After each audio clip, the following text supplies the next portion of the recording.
নমস্কার, আমি ডক্টর সুদীপ হালদার। আজকে যে প্রসঙ্গ নিয়ে আমি কথা বলবো সেটা হলো ল্যারিঞ্জিয়াল ক্যান্সার বা ল্যারিংসে যে ধরনের ক্যান্সার হয় তার ট্রিটমেন্ট রিলেটেড। ল্যারিংস মানে যেটা দিয়ে আমি বা আমরা যে ভয়েস বা আমরা যে শব্দ করছি যে সেটার জন্য ষড়যন্ত্র। তো এই ভয়েস বক্স বা এই ল্যারিংসে যখন ক্যান্সার হয় তো সেই তার কি ট্রিটমেন্ট, সেটা কিভাবে আমরা সেই ট্রিটমেন্টটা মেনলি করে থাকি। এখন যেহেতু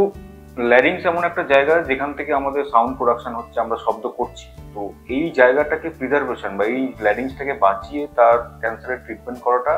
একটা খুব গুরুত্বপূর্ণ অংশ। এবং বেশিরভাগ ক্ষেত্রেই আমরা চেষ্টা করি যেখানে এই ল্যারিংসটা যাতে আমাদের অপারেশন করে পুরোপুরি যে বাদ দিয়ে দেওয়া, যেটাকে ল্যারিঞ্জেক্টমি বলে, সেই অপারেশনে যাতে না যেতে হয়, বা তার যদি ইনিশিয়াল স্টেজে আমাদের কাছে আসে সেই পেশেন্ট কোন জায়গায় আছে, ল্যারিংসের টিউমারটা, কারণ একটা ভোকাল কর্ড যেটাতে সাউন্ড প্রোডাকশন হচ্ছে তার উপরে থাকে থাকে সুপ্রাগ্লটিক, ভোকাল কর্ডের কাছাকাছি যে জায়গায় যেখানে যদি ক্যান্সার হয় সেটা গ্লটিক, বা তার নিচে সাবগ্লটিক, এরকম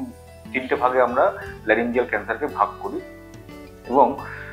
এই ল্যারিংসের ক্যান্সারের সঙ্গে স্মোকিং এর একটা খুব বড়সড় রিলেশন রয়েছে। যারা স্মোক করেন তাদের ক্ষেত্রে বড় ধরনের একটা রিস্ক ফ্যাক্টর যেখানে ল্যারিঞ্জিয়াল ক্যান্সার হচ্ছে। তো যাই হোক, তো ট্রিটমেন্টের দিক থেকে দেখতে গেলে আমাদের মেন লক্ষ্য থাকে যে আমরা যাতে ভয়েস প্রিজার্ভেশন বা ল্যারিংস প্রিজার্ভেশন করতে পারি। তাই ম্যাক্সিমাম ক্ষেত্রেই যেখানে কিছু কিছু জায়গা বাদ দিলে যেখানে আমরা পারি যে ভয়েস প্রিজার্ভেশন করা সম্ভব, সেসব ক্ষেত্রে কিন্তু মেন ট্রিটমেন্টটা কিন্তু অপারেশন না হয় আমাদের একটা কেমোথেরাপি, রেডিয়েশন বা শুধু রেডিয়েশন এর মধ্যে দিয়ে করার চেষ্টা করা হয় যাতে আমরা ভয়েস প্রিজার্ভেশন করতে পারি। এবং ম্যাক্সিমাম ক্ষেত্রে যে বেশিরভাগ আমরা যে পেশেন্ট পাই তাদের ক্ষেত্রে যেটা আমরা পাই, যে ধরনের ক্যান্সার বা নিয়ে আমাদের কাছে প্রেজেন্ট করে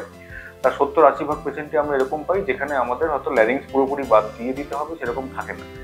সেটা ডিপেন্ড করছে যে ল্যারিংসে যে ক্যান্সারটা হয়েছে সে যে পজিশনে হয়েছে সেইখান থেকে আশেপাশে কতটা জিনিসটা বিস্তার কতটা হয়েছে, তার টিউমারের যে স্টেটাস, যে টিউমারের যে সাইজ বা টিউমারের যে ব্যাপ্তিটা কতটুকু, সেটা সামনে যে কাটিলেজ বা যে কাঠামোগুলো রয়েছে সেই কাঠামোগুলো যদি ব্রেক করে দেয়, সেই কাঠামোগুলো যদি ভেদ করে সামনের দিকে এগিয়ে আসে, তখন সেখানে রেডিয়েশন বা কেমো রেডিয়েশনের জায়গাটা একেবারেই থাকে না। সেক্ষেত্রে আমরা অপারেশনের পরে কেমো রেডিয়েশনের কথা ভাবি। তো সেই কিছু জায়গা ছাড়া যেখানে ল্যারিঞ্জেক্টমি দরকার পড়ে, সেই ল্যারিঞ্জেক্টমি ছাড়া বাকি জায়গায় কিন্তু ভয়েস প্রিজার্ভেশন একটা গুরুত্বপূর্ণ, কারণ সাউন্ড যদি কারণ না থাকে সেটা কিন্তু একটা ইমোশনালি বা মেন্টালি সব দিক থেকে একটা খুবই একটা ডিপ্রেসিভ, যে আমি আর কথা বলতে পারছি না বা আমার পেশেন্ট যার অপারেশন হচ্ছে সে কথা বলতে পারছে না। এখন এদিকটাও দেখতে গেলে আর একটা দিক ভেবে দেখা দরকার যে এই যখনই গ্লটিক ক্যান্সার বা আমাদের শ্বাসনালীর মধ্যে ক্যান্সার হচ্ছে তখন অনেক পেশেন্টরা প্রেজেন্ট করে স্ট্রাইডার, মানে শ্বাসের একটা কষ্ট করে শাঁসা একটা শব্দ, সেইটা নিয়ে। তখন আমাদের এমার্জেন্সি হিসেবে ট্র্যাকিওস্টমি কি কি ব্যাপার সেটা নিয়ে আমি অন্য প্রসঙ্গে অন্যদিন ভিডিওতে আসবো। তো এই ট্র্যাকিওস্টমি করা মানে ট্র্যাকিয়ার মধ্যে একটা ফুটো করে দেওয়া হয় যাতে শ্বাসটা নিতে পারে, যে যেখানে টিউমার তার নিচে যদি আমরা একটা ফুটো করতে পারি তাহলে শ্বাসের জায়গাটা যেটা বন্ধ হয়ে যাচ্ছে বলে যে সাউন্ড হচ্ছে, যে শ্বাসা করে আওয়াজ হচ্ছে, যে অবস্ট্রাকশনটা হচ্ছে, সেটাকে একটা রিলিফ করার জন্য, একটা শ্বাস নেওয়ার জন্য আমাদের একটা ট্র্যাকিওস্টমি করার দরকার পড়ে। এই ট্র্যাকিওস্টমি করার পরেও কিন্তু পেশেন্টের সাউন্ড প্রোডাকশন কমে বা বন্ধ হয়ে যায়, তখন তারা কথা বলতে পারে। এখন এই ভয়েস প্রিজার্ভেশন না ল্যারিঞ্জেক্টমি করতে হবে সেটা ডিপেন্ড করছে অনেকগুলো ফ্যাক্টরের উপর। পেশেন্টের ল্যারিংসের ফাংশন কিরকম রয়েছে, তার কেমো রেডিয়েশন দিয়ে শুধুমাত্র ট্রিটমেন্ট করা যাবে কিনা, কিছু কিছু ক্ষেত্রে কিছু জায়গায় ভয়েস প্রিজার্ভিং সার্জারিও করা সম্ভব হয়, সেগুলোর মতো জায়গায় আসছে কিনা, সেই এক্সপার্টাইজ অ্যাভেলেবেল কিনা। তো এই এত কিছু প্যারামিটার, এত কিছু পেশেন্ট কেমন আছে, তো এই ব্যাপারগুলোর উপর ডিপেন্ড করে আমাদের একটা ডিসিশন নিতে হয় যে এনার ভয়েসটা কিভাবে প্রিজার্ভ করা যায়, যে শুধু কেমো রেডিয়েশনে হবে নাকি আমাদের অপারেশন লাগবে, নাকি সেই অপারেশনটা কিরকম ভাবে হবে, পুরো ষড়যন্ত্র বা ল্যারিংসে বাদ দিয়ে দেওয়া, নাকি ল্যারিংস প্রিজার্ভ করে অপারেশন করা যায়, সেই ব্যাপারগুলো কিন্তু একটা গুরুত্বপূর্ণ মানে একটা আমাদের আলোচনা করে এবং তার ইনভেস্টিগেশন এগুলো দেখে আমাদের ঠিক করতে হয়। এখন ল্যারিঞ্জেক্টমি একটা অপারেশন যেখানে যদি অ্যাডভান্স স্টেজ নিয়ে পেশেন্ট প্রেজেন্ট করে, যেখানে T4D বা যেখানে T4 যে এই আমাদের কার্টিলেজ গুলো ব্রেক করে যাচ্ছে, টিউমার গুলো ভেদ করে দিয়েছে,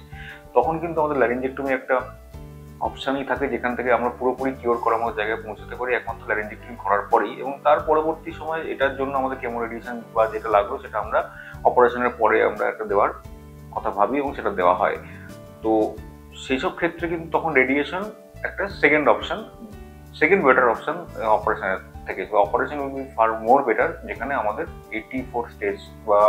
যেখানে কার্টিলেজগুলো সামনে থাইরয়েড কার্টিলেজ, নোটিলিয়ার কার্টিলেজ যেখানে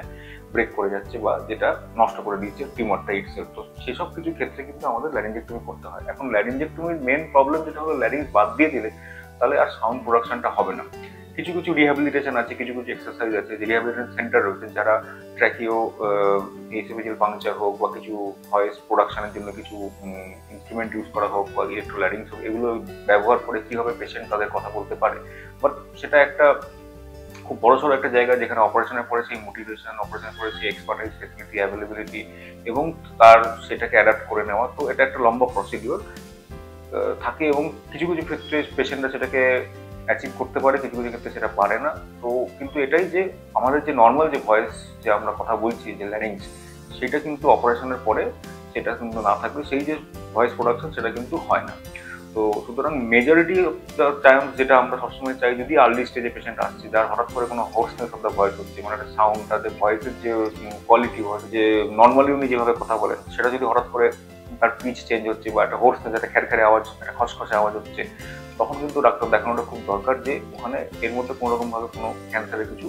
সমস্যা হচ্ছে কিনা সেটা দেখে নেওয়াটা খুব দরকার। তো যত আর্লি আমাদের কাছে আসবে তত ভয়েস প্রিজার্ভেশন বা ল্যারিংস প্রিজার্ভেশন করার মতো জায়গায় আমরা থাকবো, যেখানে আমরা অপারেশন দরকার পড়লো না বা কেমোরেডিয়েশন দেওয়া হলো, এবং সেক্ষেত্রে আমরা টিউমার ফ্রি অবস্থাতেও পেশেন্টরা কিন্তু সেই হিসেবে